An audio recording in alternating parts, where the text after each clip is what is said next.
ఓం సాయిరామ్. సమర్థ సద్గురు సాయినాథ్ మహారాజ్ కీ జై. మన సాయి బిడ్డలందరికీ నమస్కారం ఫ్రెండ్స్. ఎలా ఉన్నారండి? ఏం చేస్తున్నారు?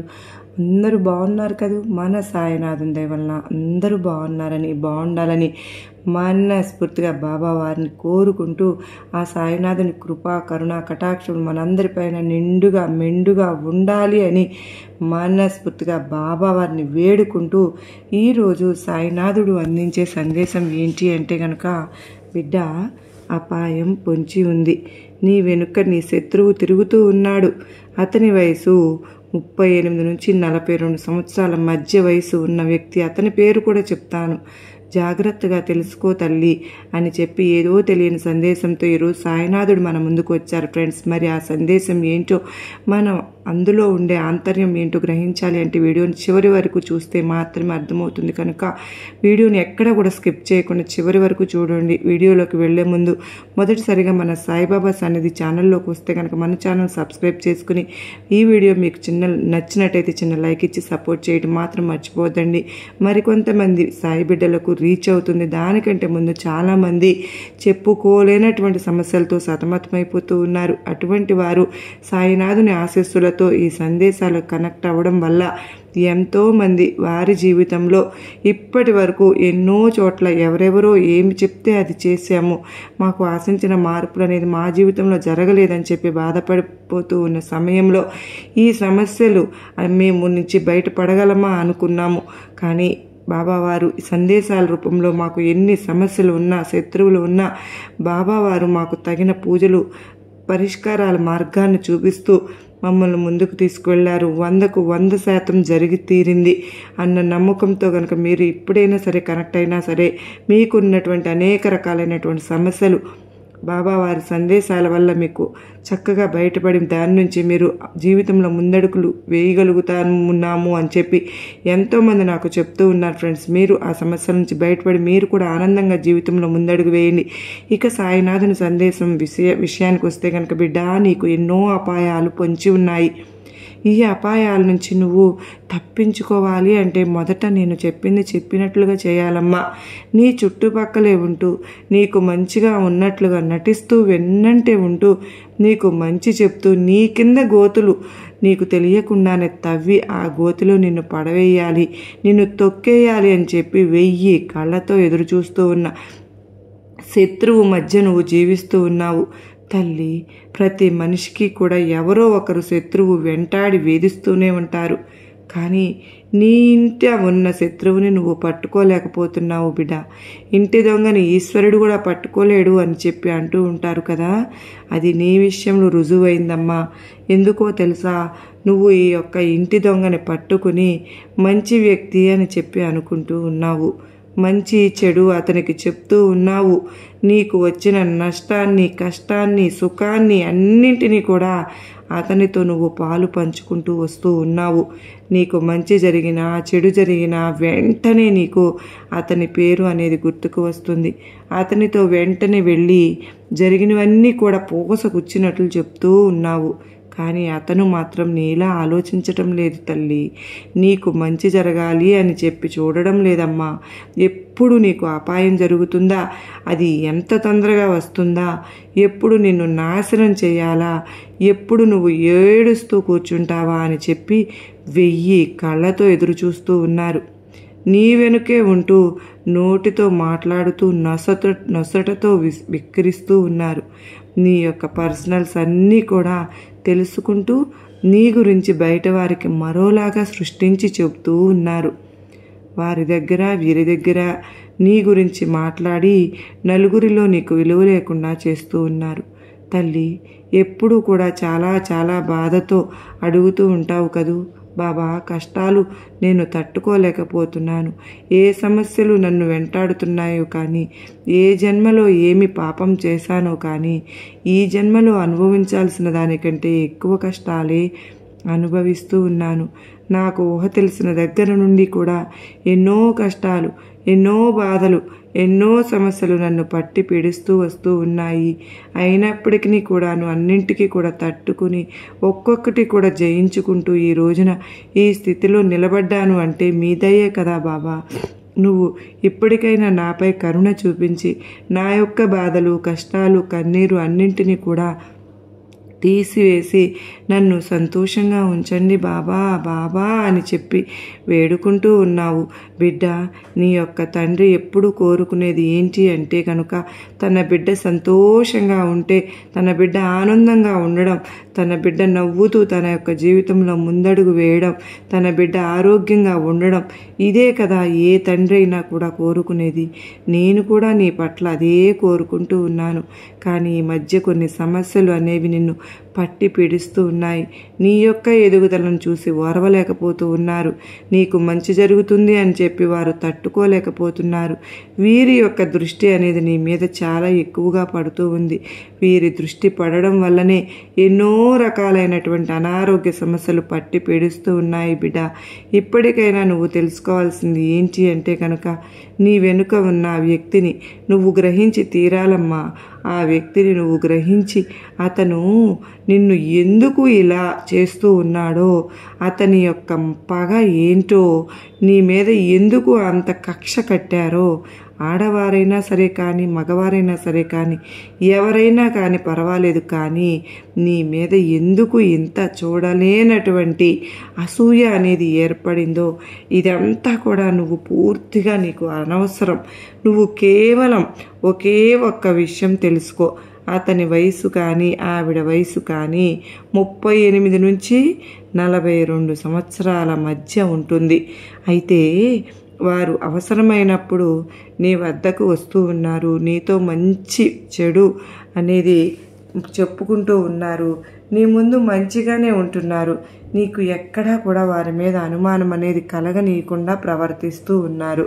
కానీ అయితే నీ వద్దకు వచ్చినప్పుడు, నీతో మంచిగా చెడు మాట్లాడుతూ ఉన్నప్పుడు, నటిస్తూ ఉన్నప్పుడు, నీ ఇంట్లో ఎప్పుడు ఏ గొడవ జరుగుతుందా, ఏ గొడవ జరిగితే ఇంకాస్త ఆ గొడవకు అగ్నిలో ఆజ్యం పోసినట్లుగా పోద్దామా, ఇంకాస్త నీ మీద గొడవ పెట్టుకునే వారికి రెచ్చగొడదామా, ఇంకాస్త నీ మీద పగ పెంచుకుందామా అని చెప్పి ఎదురు చూస్తూ ఉన్నారు. అంత మాత్రమే కాదు, నీ యొక్క ఆదాయం ఎంత, మీరు ఎంత సంపాదిస్తున్నారు, మీ కుటుంబం ఏ విలాసాలను అనుభవిస్తూ ఉంది, మీ కుటుంబంలో బిడ్డలు ఏ విధంగా చదువుతూ ఉన్నారు, మీ బిడ్డల భవిష్యత్తు కోసం మీరు ఎంత ఆరాటపడుతూ ఉన్నారు, బిడ్డల మీద ఏదైనా మైనస్ పాయింట్లు దొరుకుతాయా, బిడ్డలను ఏ విధంగానైనా సరే టార్చర్ చేయవచ్చా, మీకు ఏమైనా అనారోగ్య సమస్యలు వస్తున్నాయా, వాటి వల్ల మీకు ఏదైనా ఇబ్బంది కలుగుతుందా, మీకు ఖర్చులు ఎన్ని అవుతున్నాయి, లాభాలు ఎన్ని వస్తూ ఉన్నాయి, ఎన్ని నష్టాలు జరుగుతూ ఉన్నాయి, ఇలా పోసగుచ్చినట్లుగా ప్రతి దాని గురించి కూడా మీ మీద పూర్తి దృష్టిని పెట్టడం అనేది అయితే జరిగింది. తల్లి, ఇంత దృష్టి అనేది అవతలి వారి నుంచి మీ కుటుంబంపై పడినప్పుడు ఆ యొక్క నరఘోష అనేది ఎంత దారుణంగా ఉంటుంది ఒక్కసారి ఆలోచించు బిడ్డ. నరుల దిష్టికి నల్లరాళ్ళు సైతం పగిలిపోతాయి అంటారు కదూ, కానీ వీరు మాత్రం నీ మీద పెడుతున్నటువంటి ఈ దృష్టికి నువ్వు నా భక్తురాలైనందువలన కాస్తో కూస్తో కొంచెమో ఇంకొంచెమో బయటపడుతూ ఉన్నావు. కానీ లేకపోతే ఈ పాటికి ఎంతో జరగకూడని నష్టం కూడా జరిగిపోయేది. తల్లి, ఇప్పటికైనా సరే వారెవ్వరో నీకు బాగా అర్థమైపోయే ఉంటుంది. వారు బయట వారు మాత్రం కానే కాదు, మీ ఇంట్లో వారే, మీ బంధువులే. వారి వయసు కూడా 38 నుంచి 42 సంవత్సరాలు లేదా 45 లోపల మాత్రమే ఉంటాయమ్మా. వారు మిమ్మల్ని ఎలా వెన్నుపోట పొడవాలి అని చెప్పి చూస్తూ ఉన్నారు. ఇప్పటికే ఎన్నోసార్లు వారి దగ్గర నువ్వు వెన్నుపోటు పొడిపించుకుని వారి వల్ల నష్టాలు పొంది ఎన్నో రకాలుగా నువ్వు హింసించబడ్డావు. అయినా కూడా మళ్ళీ మళ్ళీ మళ్ళీ వారి వల్ల నీకు నష్టం జరుగుతూనే ఉంది, జరగబోతోంది కూడా అని చెప్పి తెలిసినప్పటికీ కూడాను నీ కుటుంబం నుంచి వారికి సహాయం జరుగుతూనే ఉంది. ఇంత జరిగినా కూడా ఇలాగే కనుక ఇలాగే అర్థం చేసుకో బిడ్డ. కంటిన్యూ అయింది అంటే వారి జీవితం అందుకోలేనంత బంగారంలాగా మారిపోతుంది.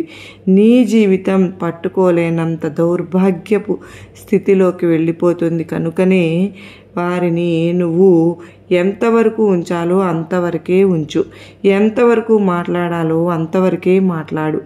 ఏమాత్రము కూడా లూజ్ అనేది వారికి దక్కే విధంగా నీ యొక్క జీవన శైలి అనేది ఉండకుండా నువ్వు చూసుకోవాలి. ఎప్పుడు కూడా తెలివిగా ఉండే ప్రయత్నం చేస్తూ ఉండాలి.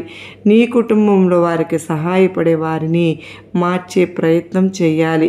వారి యొక్క ఎదుగుదల నువ్వు ఆపలేకపోయినా వారి వల్ల నీ ఎదుగుదల అనేది ఆగకుండా చూసుకో. వారి ఏడుపులకు నువ్వు ఆపలేకపోయినా ఆ ఏడుపు నీ కుటుంబం మీద పడకుండా చూసుకో. వారి యొక్క భవిష్యత్తును నువ్వు ఎలా ఊహించుకున్నా నీ భవిష్యత్తు అంధకారంలోకి వెళ్లకుండా చూసుకో. బిడ్డ, నీ జీవన శైలిలో కూడా కొన్ని మార్పులు నువ్వు చోటు చేసుకోవాలి. నువ్వు చక్కగా మంచిగా ఇంటిని చక్కదిద్దుకుంటూ ఉంటావు. నువ్వు ఎప్పుడూ కూడా కుటుంబం, పిల్లలు, భర్త, భార్య అని చెప్పి కుటుంబం కోసం ఎక్కువగా ఆలోచిస్తూ తపన చెందుతూ ఉంటావు.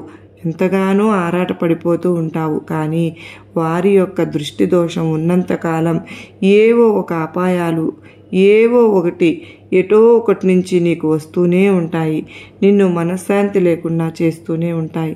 నీకన్నిటికీ కారణం అవుతూనే ఉంటాయి. నువ్వు ఎప్పుడైనా సరే వారిని పూర్తిగా నీ జీవితం నుంచి దూరం చేస్తావో అదే నీ జీవితానికి అసలైన అదృష్టం వచ్చిన రోజు అవుతుంది అని గుర్తుపెట్టుకో. తల్లి, ఇప్పటికైనా వారి యొక్క నీడ పాము నీడ లాంటిది అని చెప్పి తెలుసుకో. వారు ఒక్కసారి కాటు వేస్తే మళ్ళీ మరణించటమే తప్ప జన్మించటం అనేదే ఉండదు అని చెప్పి గుర్తుపెట్టుకో. బిడ్డ, పూర్తిగా నీకు ఇప్పుడు వారెవరో అర్థమైంది కదూ, వారి పేరేంటో కూడా నీకు తెలిసిపోయింది కదూ. కనుక నువ్వు నీ యొక్క జాగ్రత్త తీసుకోవడం ఈ రోజు నుంచే మొదలుపెట్టు. అర్థం చేసుకున్నావు అని చెప్పి ఆశిస్తున్నాను తల్లి అని చెప్పి ఈరోజు నేను నా ఆశీర్వాదాలు కూడా నీకు అందిస్తున్నాను బిడ్డ అని మనకు ఎంతో అత్యద్భుతమైనటువంటి చక్కటి సందేశాన్ని అందించారు కదా ఫ్రెండ్స్. ఈ సందేశంలో ఎంతో ఆంతర్యం ఉంది కదూ. అది మనందరికీ నచ్చింది, అర్థమైంది అని అనుకుంటున్నానండి. కానీ మీ యొక్క నరదిష్టిని తొలగించుకోవడం కోసం ఇంట్లో ఉన్నవారు ప్రతి శనివారం రాళ్ల ఉప్పు వల్ల ఆవాలతో దిష్టి వేసేసుకుంటూ ఉండండి. ఈరోజు ఆదివారం, ఈరోజు చేసుకున్నా కానీ ఆదివారం పూట ఎర్ర నీళ్ళు తీసివేసుకుంటూ ఉంటే గనక ప్రతి అమావాస్య రోజు ఇంటికి బూడిద గుమ్మడికాయ కర్పూరంతో తీసి వేస్తూ ఉండండి దిష్టి. ఇంటి గేటు ప్రధాన గుమ్మం వద్ద 5 నిమ్మకాయలతోటి ఎప్పుడు కూడా కట్టుకుంటూ ఉండాలండి. ఇంట్లో నిత్యం దీపారాధన చేసుకుంటూ ఉండాలి. ఇంటి గుట్టు రట్టు చేసుకోకుండా చూసుకోండి. డబ్బులు వృధాగా ఖర్చు పెట్టుకోకుండా ఉండండి. మీ యొక్క ఆడంబరాలు బయటకు కనిపించకుండా చూసుకోండి. ఇలా చేయడం వల్ల కూడా మీ యొక్క నరదిష్టి అనేది పూర్తిగా తొలగిపోతుంది అని చెప్పి గుర్తుపెట్టుకోండి. మరి ఈ వీడియో మీ అందరికీ నచ్చింది అనిపిస్తే ఈ వీడియోకి ఒక చిన్న లైక్ అయితే ఇవ్వడం మాత్రం మర్చిపోవద్దండి. మీరిచ్చే లైక్ వల్ల మరికొంతమంది సాయి బిడ్డలకు వీడియో అనేది రీచ్ అవుతుంది. మొదటిసారి మన సాయిబాబా సన్నిధి ఛానల్లోకి వచ్చినట్లయితే మన ఛానల్ సబ్స్క్రైబ్ చేసుకుని మీ సపోర్ట్ నాకు అందించండి. మరో చక్కని సందేశంతో మరలా కలుసుకున్నంత వరకు సాయినాథుని యొక్క ఆశీస్సులు మనందరిపైన, మన కుటుంబం పైన ఎల్లవేళలా ఉండాలని చెప్పి మనస్ఫూర్తిగా నేను కోరుకుంటూ మీ అందరికీ కూడా ఈరోజు ఆదివారం ఈ విధంగా చేసుకోవాలని చెప్పి బాబావారిని నేను కూడా ఆశిస్తూ సర్వే జనా సుఖినో భవంతు.